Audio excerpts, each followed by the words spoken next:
खुलुमबाय बेयो बड'लेण्ड इंखं टेलिभिजन दिनै 30 मार्च 2023 बृहस्पतिबार खालि सानसेनि बरादखौ नोंथांमोननि खाथियाव लाबोदों आं सदानन्द दैमारिया।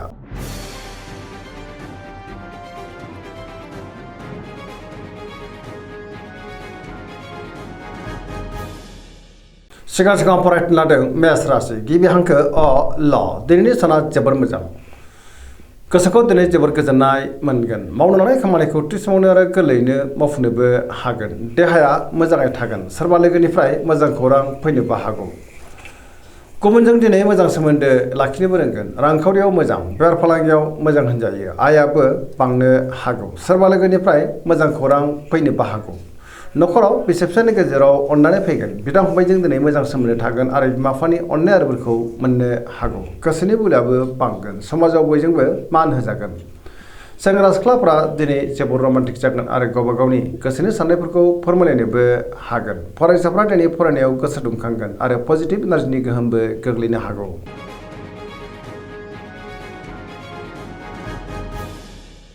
वृष राशि गिबि हांखो इ उ ब दिनैनि साना जोबोर मोजां।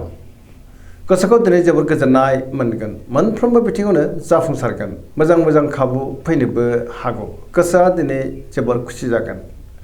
गोसोनि बोलोआबो बांगोन। मावनो लानाय खामानिखौ थि समावनो आरो गोरलैयैनो मावफुंनोबो हागोन। रांखावरियाव जोबोर मोजां होनजायो। गोबां धोन आरजिनो हागोन। बेफार फालांगियावबो जोबोर मोजां मुलाम्फा मोनगोन। आयाबो दिनै बांनो हागौ।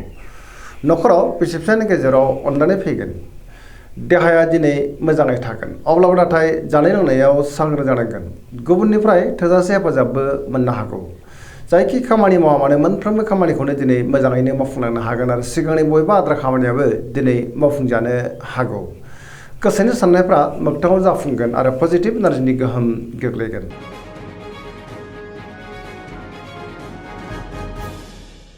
मिथुन राशि गिबि हांखो क स दिनैनि साना जोबोर मोजां। पजिटिभ इनार्जिनि गोहोम गोग्लैगोन। गोसोखौ दिनै जोबोर गोजोननाय मोनगोन। मोनफ्रोमबो बिथिङावनो जाफुंसारगोन। गियाननि आंखाल जानाय नङा। सोरजोंबा बाख्नायजानो हागौ। गोसोआ दिनै जोबोर खुसि जागोन। देहाया मोजाङै थागोन। अब्लाबो नाथाय जानाय लोंनायाव सांग्रां जानांगोन। रांखावरियाव मोजां, बेफार फालांगियावबो मोजां होनजायो। दिनै आयाबो बांनो हागौ। बिसि फिसायनि गेजेराव अननानै फैगोन। बिदा फंबायजों दिनै मोजां सोमोन्दो थागोन। समाजाव बयजोंबो मान होजागोन। गोसोनि बोलोआ बांगोन। मावनो लानाय खामानिखौ थि समावनो आरो गोरलैयैनो मावफुंनो हागोन। गुबुनजों दिनै मोजां सोमोन्दो लाखिनो रोंगोन। गियाननि आंखाल जानाय नङा। गोथों आरो गोग्गो साननो रोंगोन। बहाबा थाङोब्ला दिनै जोबोर मोजां आरो मोजाङैनो हान्थिनो हागोन। लाइमोनफोरनि गोसोआ दिनै जोबोर रमान्टिक जागोन आरो गावबा गावनि गोसोनि साननायखौ फोरमायलायनोबो हागोन।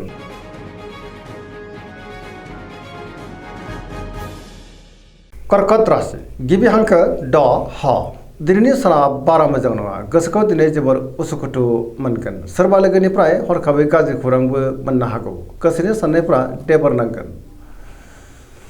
बहाबा थाङोब्ला दिनै लामा सामायाव सांग्रां जानांगोन। गोसोआव दिनै नेगेटिभ साननायबो फैनो हागौ। मावनो लानाय खामानिखौ थि समावनो आरो गोरलैयैनो मावफुंनो हागोन। रांखावरियाव मोजां, अब्लाबो नाथाय खरसायाबो बांनो हागौ। बेफार फालांगियाव मोजां होनजायो। न'खराव बिसि फिसायनि गेजेराव अननानै फैगोन। समाजाव दिनै लोगो लेवा बांगोन। देहाया मोजाङै थागोन। गुबुननिफ्राय हेफाजाब मोननो गोब्राब जानो हागौ। समाजाव नाथाय बयजोंबो मानबो होजागोन।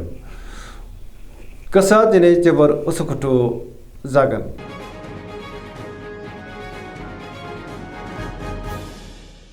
सिंह राशि गिबि हांखो म ट दिनैनि साना जोबोर मोजां। गोसोनि बोलोआ बांगोन। गोसोआव दिनै पजिटिभ साननायबो फैनो हागौ। मावनो लानाय खामानिखौ थि समावनो आरो गोरलैयैनो मावफुंनो हागोन। सोरबा लोगोनिफ्राय मोजां खौरां मोननोबो हागौ। बहाबा थाङोब्ला दिनै जोबोर मोजां आरो मोजाङैनो हान्थिनोबो हागोन। रांखावरियाव जोबोर मोजां। मोननो गोनांथारखौ दिनै मोननोबो हागौ। बेफार फालांगियाव जोबोर मोजां मुलाम्फा मोनगोन। गोसोनि साननायखौ दिनै गुबुननो फोरमायनोबो हागोन। न'खराव बिसि फिसायनि गेजेराव अननानै फैगोन। समाजाव बयजोंबो मान होजागोन। गुबुननि गोसोखौ दिनै गोरलैयैनो बोनोबो हागोन। देहाया मोजाङै थागोन। गुबुननि थाखाय गोबां मोजां खामानि मावनानै होनोबो हागोन। सोरबा लोगोनिफ्राय दिनै मोजां खौरां मोननोबो हागौ। सेंग्रा सिख्लाफ्रा जोबोर रमान्टिक जागोन आरो गावबा गावनि गोसोनि साननायखौ फोरमायलायनोबो हागोन।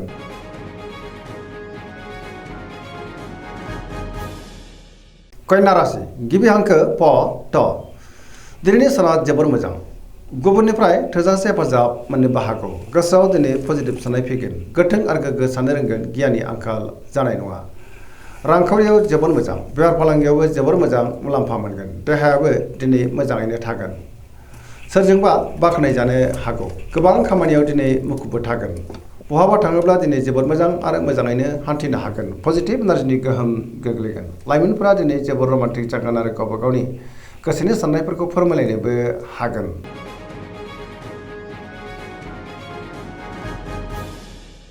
तुला राशि गिबि हांखो र ट दिनैनि साना जोबोर मोजां गोसोनि बोलोआ बांगोन गावनि गोसोनि साननायखौ दिनै गुबुननो फोरमायनोबो हागोन मावनो लानाय खामानिखौ थि समावनो मावफुंनो हागोन सिगांनि बबेबा आद्रा खामानिखौबो दिनै मावफुंनो हागोन मोननो गोनांखौ दिनै मोननो हागौ रांखावरियाव मोजां बेफार फालांगियावबो मोजां होनजायो सोरजोंबा बाख्नायजानो हागौ न'खराव बिसि फिसायनि गेजेराव अननानै फैगोन समाजाव दिनै मान मोननो हागोन सोरजोंबा बाख्नायजागोन गोदान थांखि लानो रोंगोन आरो मोनफ्रोमबो खामानियावनो जाफुंसारगोन सेंग्रा सिख्लाफोरा जोबोर रमान्टिक जागोन आरो गावबा गावनि गोसोनि साननायखौ फोरमायलायनोबो हागोन पजिटिभ एनार्जिनि गोहोमबो गोग्लैनो हागौ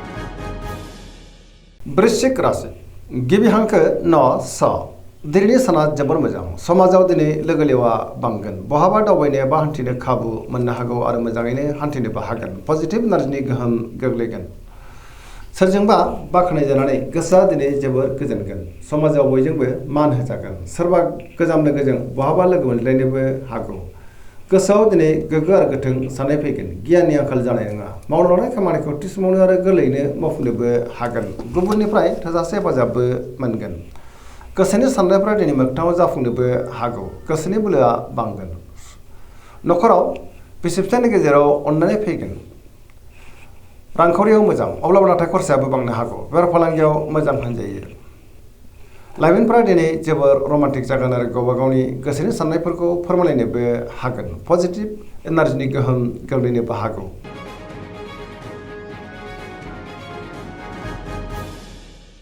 धनु राशि गिबि हांखो ध फ भ दिनैनि साना जोबोर मोजां गोसोआव दिनै गोग्गो आरो गोथों साननाय फैगोन गियाननि आंखाल जानाय नङा मावनो लानाय खामानिखौ थि समावनो आरो गोरलैयैनो मावफुंनोबो हागोन सोरबा लोगोजों बाख्नायजानो हागौ गोसोनि साननायफ्रा मोगथाङाव जाफुंगोन रांखावरियाव दिनै जोबोर मोजां बेफार फालांगियाव जोबोर मोजां मुलाम्फा मोननो हागौ आयाबो दिनै बांगोन समाजाव बयजोंबो मान होजागोन देहाया मोजाङैनो थागोन न'खराव बिसि फिसायनि गेजेराव अननानै फैगोन बिदा फंबायनिफ्राय थोजासे हेफाजाब मोननोबो हागौ लाइमोनफोरनि गोसोआ दिनै जोबोर रमान्टिक जागोन आरो गावबा गावनि गोसोनि साननायखौ फोरमायलायनोबो हागोन फरायसाफ्रा दिनै फरायनायाव गोसो दुंखांगोन आरो मोजां फिथाइ मोननोबो हागोन धोरोमारि बिथिङावबो गोसो दुंखांनो हागौ पजिटिभ एनार्जिनि गोहोम गोग्लैगोन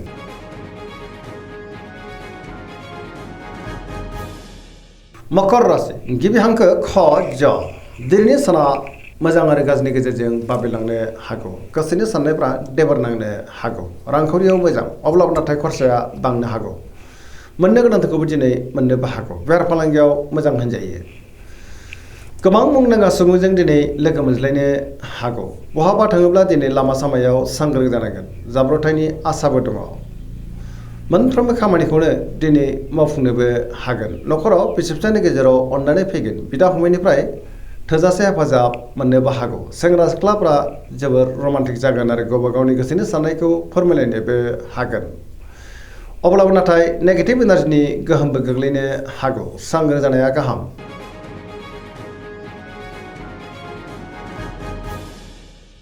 कुम्भ राशि गिबि हांखो ग स दिनैनि साना जोबोर मोजां गोसोखौ दिनै जोबोर गोजोननाय मोनगोन सोरबा लोगोजों बाख्नायजानानै गोसोआ दिनै जोबोर खुसि जागोन मावनो लानाय खामानिखौ थि समावनो आरो गोरलैयैनो मावफुंनोबो हागोन बहानिफ्रायबा मोजां खौरां फैनोबो हागौ समाजाव बयजोंबो मान होजागोन गोबां मुंदांखा सुबुंजों दिनै लोगो मोनज्लायगोन आरो गोसोनि साननायखौ फोरमायलायनोबो हागोन रांखावरियाव मोजां बेफार फालांगियावबो मोजां होनजायो न'खराव बिसि फिसायनि गेजेराव अननानै फैगोन गुबुननिफ्राय थोजासे हेफाजाब मोननोबो हागौ पजिटिभ एनार्जिनि गोहोम गोग्लैगोन लाइमोनफोरा दिनै जोबोर मोजां खाबु मोननोबो हागौ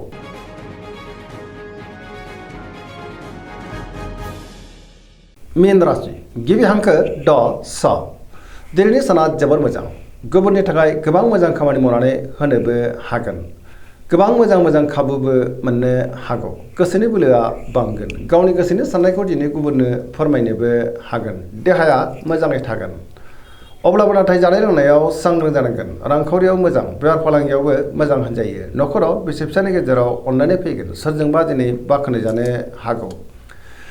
लाइमोनफोरनि गोसोआ दिनै जोबोर रमान्टिक जागोन आरो गावबा गावनि गोसोनि साननायखौ फोरमायलायनोबो हागोन। बहाबा दावबायनो एबा हान्थिनो खाबु मोननो हागौ आरो मोजाङैनो हान्थिनोबो हागोन। फरायसाफ्रा दिनै फरायनायाव गोसो दुंखांगोन आरो पजिटिभ एनार्जिनि गोहोमबो गोग्लैनो हागौ। दिनैनि राशि फरायनाया एसेनोसै। जोबनायाव बेखौनो खावलायो जाहाथे नोंथांमोना सानफ्रोमबो जोंनि बे बड'लेण्ड इंखं टेलिभिजनखौ नायबाय थायो आरो साबस्क्राइब खालामो, लोगोसे लाइक खालामो आरो शेयार खालामो। एसेनोसै, गोजोन्थों।